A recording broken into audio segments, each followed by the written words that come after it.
Hello, my dear students. How are you? Hope that all of you will be quite well. Today, in this video, we are going to talk about Joule's law of heating, which is an important law in electricity. You have already learned that current has a heating effect. It means that whenever a current flows through a resistance wire, heat is produced. Or you can say whenever a current flows through a conductor having some resistance, then heat is produced. We call it as heating effect of current. Joule's law of heating gives us the magnitude of heat produced when a particular amount of current flows through a conductor having some resistance. First of all, let me give you the statement of this law. This law states that heat produced in a conductor is directly proportional to the square of the current flowing through the conductor. It is also directly proportional to the resistance of the conductor and time for which current flows through the conductor. Mathematically, we can write it as H is equal to I square or T,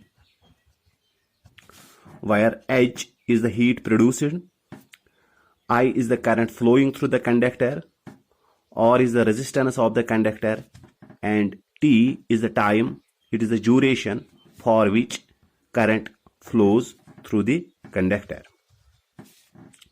Let us derive this law. Let us derive this equation, that is H is equal to I square or T. For that, consider a conductor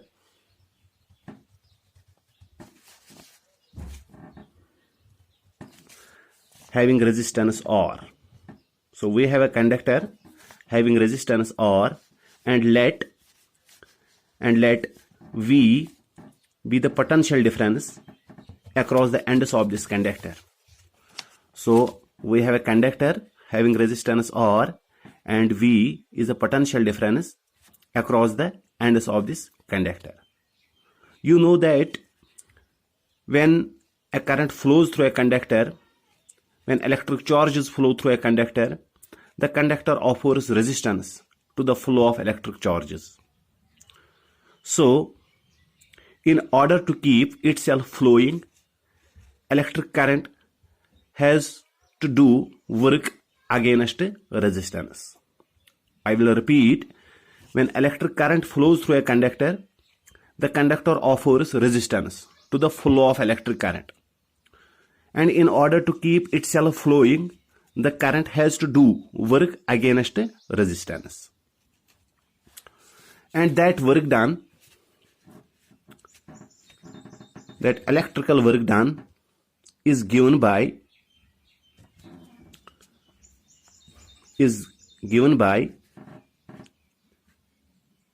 Q into V. Electrical work done by the current against a resistance, that is given by Q into V. From the definition of the electric current,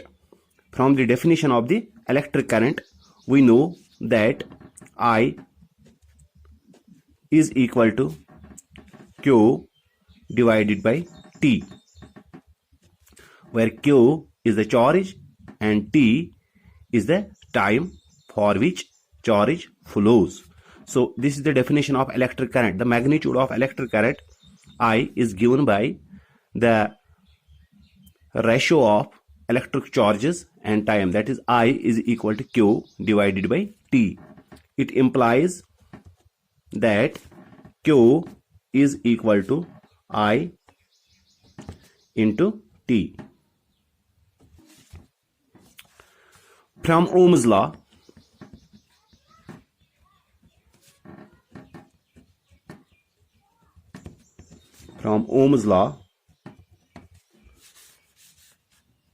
we have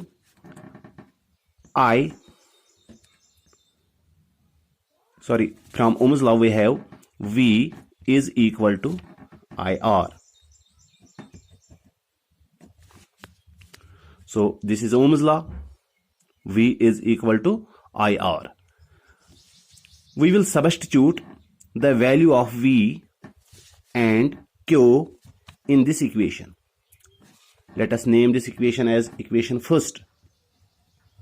So we will substitute the value of V, that is potential difference, and Q, that is electric charge, in this equation. We will get W is equal to Q. In place of Q, we will write IT into V, and in place of V, we will write IR.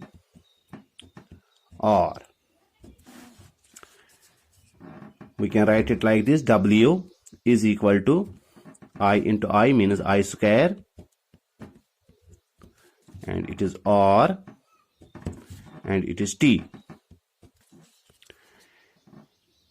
And we will assume that all the work done by the electric current gets converted into heat. So in place of W, we can write it like this: H is equal to I square or T. This is how this Joule's law of heating is derived. So heat produced is directly proportional to the square of the current flowing through the conductor. It is directly proportional to the resistance of the conductor, and it is directly proportional to the time for which current flows. I hope that you will revise this equation, you will revise this law, so that you may excel in your upcoming exams. Thank you and have a nice day ahead.